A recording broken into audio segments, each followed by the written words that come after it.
샬롬 유 선생의 구속사 천국열차 유도순 목사님의 신구약 성경 파노라마를 낭독하는 시간입니다. 지금은 마가복음 9장 2절에서 29절까지입니다. 이는 내 사랑하는 아들이니 저의 말을 들으라. 중간에 빈 것은 마가복음 첫 번째 낭독을 참고하시면 됩니다. 9장 첫째 문단 2절에서 29절의 중심점은 이는 내 사랑하는 아들이니 너희는 저희 말을 들으라 하신 말씀이 있습니다. 본 문단은 엿새 후에 하고 2절 시작이 됩니다. 즉 베드로의 신앙 고백을 들으신 후에 죽임을 당하고 사흘 만에 살아나야 할 것을 비로소 가르치신 엿새 후라는 뜻입니다. 8장 29절에서 31절 제자들은 주님이 누구인가는 알았으나 왜 오셨는가에 대해서는 곡해를 하고 있었던 것입니다. 이런 배경에서 하나님은 너희는 저의 말을 들으라 하고 제자들을 향해서 말씀하셨습니다. 도표를 보시면 이는 내 사랑하는 아들이 너희는 저의 말을 들으라는 말씀을 중심으로 세 제자를 데리시고 높은 산에 올라가셔서 저들이 보는 앞에서 변형이 되사 엘리야와 모세로 더불어 말씀하시는 것을 보여주십니다. 베드로는 3. 우리가 여기 있는 것이 좋사오니 하고 초막셋을 짓겠다고 말합니다. 그때 하늘로부터 이는 내 사랑하는 아들이니 너희는 저의 말을 들으라 하는 음성을 듣게 됩니다. 4. 주님은 죽은 자 가운데서 살아나기까지는 본 것을 말하지 말라 하시므로 우리의 구원은 변형에 있는 것이 아니라 죽으시고 다시 사심에 있음을 드러내십니다. 5. 그러자 제자들은 어찌하여 서기관들이 엘리야가 먼저 와야 하리라 하나이까 하고 묻습니다. 주님은 엘리야가 이미 왔다 하십니다. 산에서 내려오니 6. 산 아래에서는 남아있던 제자들이 서기관들에게 변론을 당하고 있었습니다. 7. 주님은 믿음이 없는 세대여 내가 얼마나 너희를 참으리오 말씀하시고 8. 덩어리 귀신 들린 자를 고쳐주시면서 믿는 자에게는 능치 못할 일이 없느니라 하십니다. 이를 두 단원으로 나누어 상고하겠습니다. 첫째 단원 2절에서 13절 너희는 저의 말을 들으라. 둘째 단원 14절에서 29절 믿음이 없는 세대여. 주제 이는 내 사랑하는 아들이니 너희는 저의 말을 들으라. 기억 복음서에는 하나님께서 친히 증거하신 기사가 3번 등장하는데 첫 번은 공생활을 시작하실 때였고 1장 11절 두 번째는 사역이 전환점에 이르렀을 때이고 9장 7절 세 번째는 십자가를 앞에 둔 시점에서입니다. 요한복음 12장 28절 이를 가리켜 주님은 또한 나를 보내신 아버지께서 친히 나를 위하여 증거하셨느니라 하십니다. 요한복음 5장 37절 니은 여기에는 강조점이 각각 다릅니다. 공생애를 시작하실 때에는 내가 너를 기뻐하노라 하셨는데 1장 11절 이는 신임장과 같은 의미가 있고 본문에서 너희는 저의 말을 들으라 하심은 9장 7절 죽임을 당하고 사흘 만에 살아나리라 하신 말씀과 결부되어 있고 십자가를 앞에 둔 시점에서 내가 이미 영광스럽게 하였고 또 영광스럽게 하리라 하심은 요한복음 12장 28절 주님의 죽으심이 하나님의 영광과 결부되어 있음을 나타내고 있습니다. 이 점을 분별해야만 합니다. 첫째 단원 2절에서 13절 너희는 저의 말을 들으라. 1. 엿새 후에 예수께서 베드로와 야고보와 요한을 데리시고 따로 높은 산에 올라가셨더니 저희 앞에서 변형되사 그 옷이 광채가 나며 세상에서 빨래하는 자가 그렇게 희게 할 수 없을 만큼 힘이 휘어졌더라. 2절에서 3절 2. 이에 엘리야가 모세와 함께 저희에게 나타나 예수로 더불어 말씀하거늘 4절 기억 어찌하여 세 제자만을 대동하셨는가? 상식적으로는 많은 군중이 모인 가운데 제사장 서기관 바리새인들이 보는 가운데 변형되시는 것이 바람직하다고 여길 것입니다. 그러나 주님은 12사도들도 다 데리고 가시지 않으셨습니다. 니은 그 의중이 경계하시되 인자가 죽은 자 가운데서 살아날 때까지는 본 것을 아무에게도 이르지 말라 하신 9절 말씀에 드러납니다. 주님께서 이 땅에 오신 목적이 변형에 있는 것이 아니라 죽으시고 다시 살아나심이 있기 때문입니다. 그러므로 죽었다가 살아나신 후에는 증거하라는 것입니다. 주님은 병 고치는 자로 알려지기를 원치 아니하셨습니다.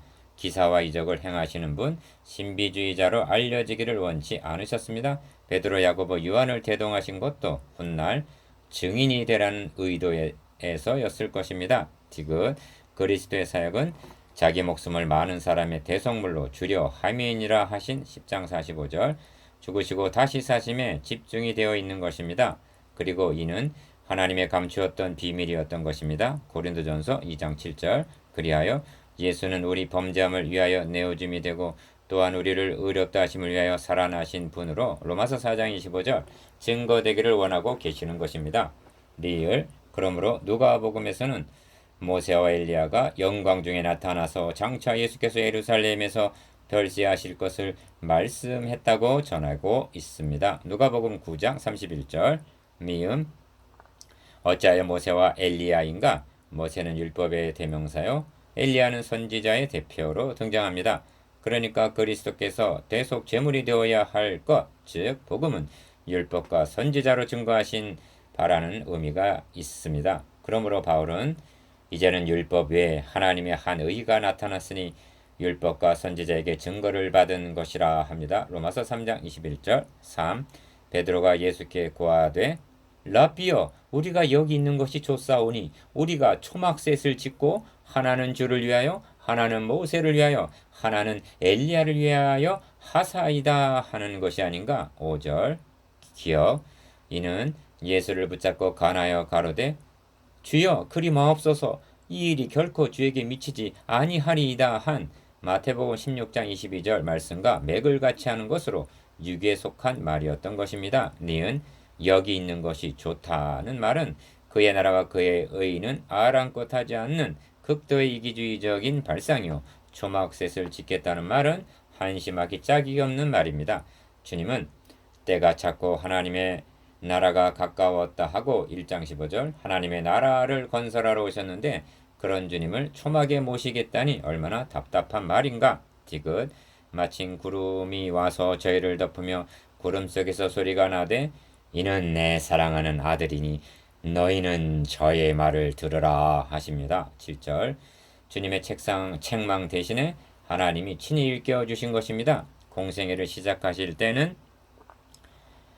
내가 너를 기뻐하노라 하셨습니다. 1장 11절 이는 주님에게 하신 말씀으로 내가 너를 기뻐한다 즉 사역을 위임하시는 신임장과 같은 것입니다.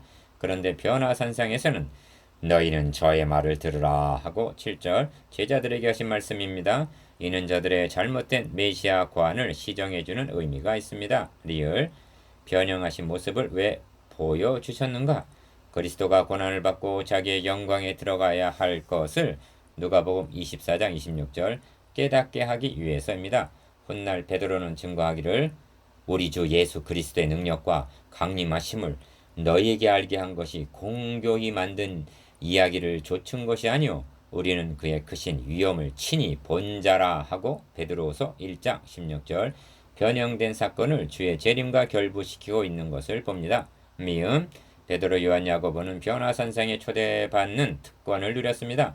그러나 따라 올라가기는 하였으나 주님께서 변화하실 때 따라 변화하지를 못했습니다. 그러나 그가 나타내심이 되면 재림 우리가 그와 같을 줄 아는 것은 그에 계신 그대로 볼 것을 인함이니 요한일서 3장 2절 즉 우리의 낮은 몸을 자기 영광의 몸의 형체와 같이 변케 하실 날이 옵니다. 빌립보서 3장 21절 4 저희가 산에서 내려올 때 예수께서 경계하시되 인자가 죽은 자 가운데서 살아날 때까지는 본 것을 아무에게도 이르지 말라 하시니 9절 기억 그러나 제자들은 저희가 이 말씀을 마음에 두며 서로 문의하되 죽은 자 가운데서 살아나는 것이 무엇일까 합니다. 10절 제자들의 믿음은 사람들이 보이나이다 나무 같은 것들의 걸어가는 것을 보나이다 한 8장 24절의 수준에 머물러 있었던 것입니다. 5. 이에 예수께 묻자와 가로되 어찌하여 서기관들이 엘리야가 먼저 와야 하리라 하나이까 하고 묻습니다. 11절 기억 가라사대 엘리야가 과연 먼저 와서 모든 것을 회복하거니와 어찌 인자에 대해서 기록하기를 많은 고난을 받고 멸시를 당하리라 하였느냐 그러나 내가 너희에게 이르노니 엘리야가 왔으되 기록된 바와 같이 사람들이 임의로 대우하였느니라 하시니라. 12절에서 13절. 니은 주님은 두 가지로 답변하셨는데, 첫째는 말라기 선지자가 여호와의 크고 두려운 날이 이르기 전에 내가 선지 엘리야를 너에게 보내리니 하고, 말라기 4장 5절 기록된 바와 같이 엘리야가 먼저 왔다, 즉 세례 요한이 길 예비자로 왔으나 임의로 대접했다는 것이고, 둘째는 어찌 인자에 대하여 기록하기를 많은 고난을 받고 멸시를 당하리라 하였느냐 하십니다. 즉 엘리야가 먼저 오리라 한 예언은 알고 믿으면서 그리스도가 고난을 당하실 것에 대한 예언은 어찌하여 모르고 믿지 않느냐는 뜻입니다. 둘째 단원 14절에서 29절 믿음이 없는 세대여. 6. 저희가 이에 제자들에게 와서 보니 큰 무리가 둘렀고 서기관들이 더불어 변론하더니 온 무리가 곧 예수를 보고 심히 놀라며 달려와 문안하거늘 예수께서 물으시되 너희가 무엇을 저희와 변론하느냐. 14절에서 16절. 기억 베드로는 우리가 여기 있는 것이 좋사오니 하고 말했으나 주님은 자신을 배척하고 죽이려는 음모를 꾸미고 있는 산 아래로 내려오셨습니다. 그보다 먼저 영광의 보좌를 비우시고 낮고 천한 이 땅으로 내려오신 것입니다. 왜냐하면 그곳에 죽기를 무서워함으로 일생에 매어 종노릇하는 히브리서 2장 15절 잃어버린 자기 백성들이 있기 때문입니다. 니은 산 아래서는 어떤 일이 벌어지고 있었는가. 또 서기관들이 등장하여 제자들과 변론을 벌이고 있습니다. 서기관들은 주님을 책잡으려고 왔다가는 번번이 참패를 당한 자들입니다. 그런데 주님이 계시지 않는 동안 무리들 앞에서 제자들을 조롱한 것으로 여겨집니다. 이 점이 온 무리가 곧 예수를 보고 심히 놀랐다는 표현에 나타납니다. 디귿 왜 무시를 당하고 있는가. 무리 중에 하나가 대답하되 선생님, 벙어리 귀신 들린 내 아들을 선생님께 데려왔나이다. 귀신이 어디서든지 저를 잡으면 거꾸러져 거품을 흘리며 이를 갈며 그리고 파리하여 가는지라. 내가 선생의 제자들에게 내어 쫓아달라 하였으나 저희가 능히 하지 못하더이다 합니다. 17절에서 18절. 리을 변화선상의 영광스러움과 사나라의 불신풍조는 마치 시내산에 올라갔던 모세가 내려왔을 때의 광경과 같다 하겠습니다. 7. 대답하여 가라사대 믿음이 없는 세대여, 내가 얼마나 너희와 함께 있으며 얼마나 너희를 참으리요. 19절 상반절. 기억 이 대목의 19절에서 24절 핵심어는 4번이나 강조되어 있는 믿음입니다. 19절, 23절, 24절, 24절. 믿음이 없는 세대여, 이는 제자들을 위시한 당시의 불신풍조를 한탄하는 말씀입니다. 결전의 날은 다가오는데 얼마나 너희와 함께 있으며 얼마나 너희를 참고 기다려야 한단 말이냐 하는 단식입니다. 니은 생각나는 말씀이 있습니다. 주님께서 다시 오시는 날까지 항상 기도하고 낭망치 말아야 될 것을 비유로 말씀하시면서 그 결론은 그러나 인자가 올 때 세상에서 믿음을 보겠느냐 하신 말씀입니다. 누가복음 18장 1절 8절. 믿음을 잃어버린 현대교회는 산 아래 제자들처럼 세상으로부터 조롱과 멸시를 당하고 있는 것은 아닌지. 디귿 그를 내게로 데려오라 하시며 19절 하반절. 이에 데리고 오니 귀신이 예수를 보고 곧 그 아이로 심히 경련을 일으키게 하는지라. 저가 땅에 엎드려져 굴며 거품을 흘리더라. 20절. 지금까지 많은 귀신을 쫓아내시는 것을 보았지만 이런 현상은 처음입니다. 26절에서는 귀신이 소리 지르며 아이로 심히 경련을 일으키게 하고 나가니 그 아이가 죽은 것 같이 되어 많은 사람이 말하기를 죽었다고 말합니다. 리얼 이 광경은 무엇을 말해주고 있는가? 이는 귀신이 발악하는 광경입니다. 어찌하여 제자들은 쫓아내지를 못했는가? 그것은 분명합니다. 귀신보다 영력이 약했기 때문입니다. 그리하여 사탄은 서기관들을 통해서 제자들을 농락하고 있던 차에 주님이 나타나시니 최후 발악을 하는 모습이라고 밖에는 달리는 설명할 길이 없습니다. 미움. 예수께서 그 아비에게 물어오시되 언제부터 이렇게 되었느냐 하시니 가로되 어릴 때부터니이다. 귀신이 저를 죽이려고 불과 물에 자주 던졌나이다. 그러나 무엇을 하실 수 있거든 우리를 불쌍히 여기사 도와주시옵소서. 21절에서 22절. 8. 예수께서 이르시되 할 수 있거든이 무슨 말이냐. 믿는 자에게는 능치 못할 일이 없느니라 하시니 곧 그 아이의 아비가 소리를 질러 가로되 내가 믿나이다. 나의 믿음 없는 것을 도와주소서 하더라. 23절에서 24절 기억. 집에 들어가심에 제자들이 종영이 묻자오되 우리는 어찌하여 능히 그 귀신을 쫓아내지 못하였나이까? 이르시되 기도 외에 다른 것으로는 이런 유가 나갈 수 없느니라 하십니다. 28절에서 29절 주님의 말씀을 요약을 하면 믿고 19절 기도하라는 29절 말씀이 됩니다. 니은 그러므로 본 문단을 마치기 전에 믿음과 기도에 대해서 생각해 보아야만 하겠습니다. 왜냐하면 믿는 자에게는 능치 못할 일이 없다 하신 23절 말씀이나 무엇이든지 기도하고 구하는 것은 받은 줄로 믿으라 그리하면 너에게 그대로 되리라 하신 11장 24절의 말씀 등이 문맥이나 복음 진리와는 상관없이 오용되어 무리를 일으키는 일이 있기 때문입니다. 바울은 말씀을 혼잡하게 하지 않았다는 고린도후서 2장 17절 4장 2절 그런 점을 강조하고 있는데 말씀이 혼잡되면 기도도 혼잡이 될 수밖에 없는 것입니다. 기도의 혼잡은 주술적이요, 이기적이요, 기복적이요, 신비적인 신앙 등으로 나타나게 됩니다. 공생의 사역의 특수성, 기억. 앞에서도 말씀을 드렸습니다만 다시 강조해야만 하겠습니다. 성경은 구속사입니다. 그러므로 시대적인 좌표를 인식한다는 것은 중요한 요점이 됩니다. 마음 약한 아브라함이 자기 아내를 누이라고 속여 바로에게 빼앗겼는데 하나님은 이를 막아주시고 예물까지 받게 해주셨습니다. 왜 그렇게 해주셨는가? 아브라함의 자손으로 그리스도를 보내시려는 계획을 이루시기 위해서입니다. 지금 우리는 구약시대에 살고 있는 것이 아니듯이 주님의 공생의 기간에 있는 것도 아닙니다. 구약사에 있어서 임마누엘 사건은 반복될 수 없는 유일무이한 사건으로 최대의 계시이며 신비입니다.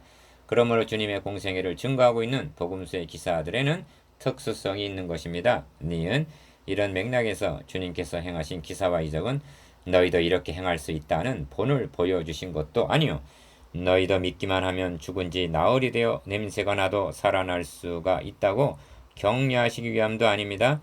그러면 기사와 이적의 시대는 지나갔다는 말이냐 하고 묻는다면 그런 뜻이 아닙니다. 복음서에 나타난 기사 이적은 그 자체에 목적이 있는 것이 아니라 예수가 그리스도시라는 표적이라는 점을 강조하려는 것입니다. 그러므로 복음서의 이적이 예수가 그리스도시라는 표적이라면 사도행전의 이적은 그리스도의 부활에 대한 표적이었던 것입니다.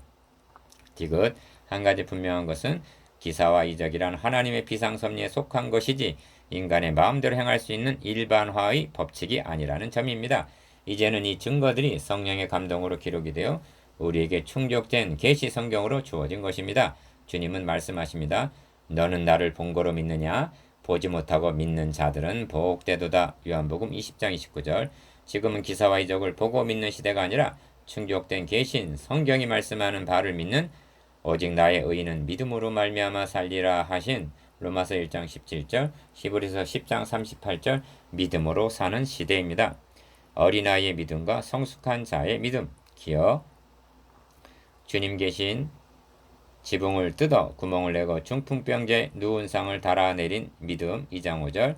주님의 옷에 손을 대기만 해도 나을 것을 믿은 혈류증 앓는 여인의 믿음 5장 34절. 여리고의 소경 바디메오의 믿음 10장 52절. 회당장 야이로의 믿음, 무리를 걸은 베드로의 믿음 등 이 믿음으로 저들은 증거를 받았습니다. 그렇다면 오늘날도 이런 믿음을 가져야 한단 말인가? 이 믿음이 저들을 구원하고 사탄의 속박으로부터 자유하게 할 수가 있단 말인가?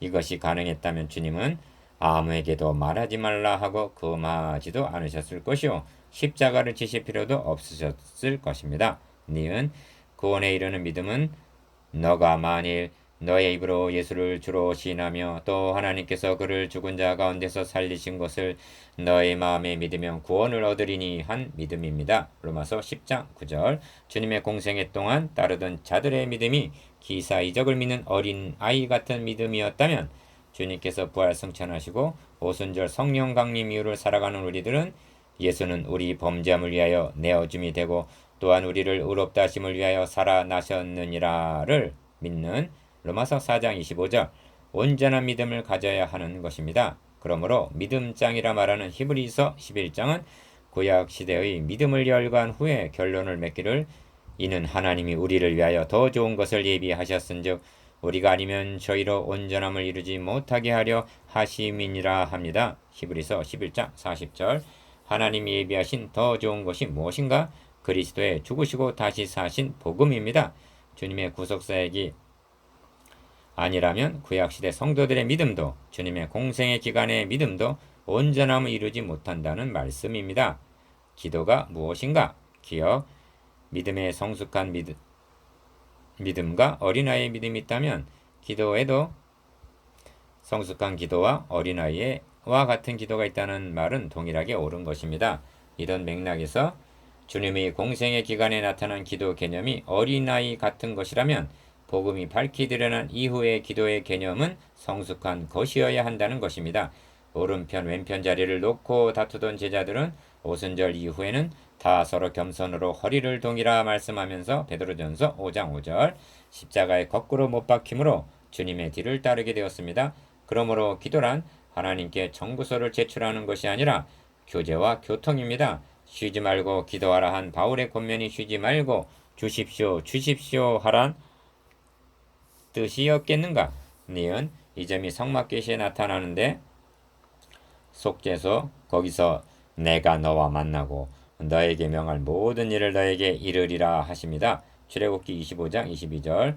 우리가 하나님께 예배와 기도를 드린다는 것은 예수의 피를 힘입어 성소 은혜의 보좌 앞에 들어가는 것이요 그 길은 우리를 위하여 휘장 가운데로 열어놓으신 새롭고 산 길이라 합니다. 히브리서 10장 19절에서 20절. 이때 두 가지 일이 일어나는데 첫째는 내가 너와 만나고 둘째는 너에게 명할 모든 것을 너에게 이르리라 하십니다. 그래서 본문에서도 너희는 저의 말을 들으라 하십니다. 하나님은 오늘날도 성경을 통해서 말씀하십니다. 디귿. 그러면 우리의 당면한 문제는 어떻게 해야 하는가? 간구하십시오. 그것은 옳은 일입니다.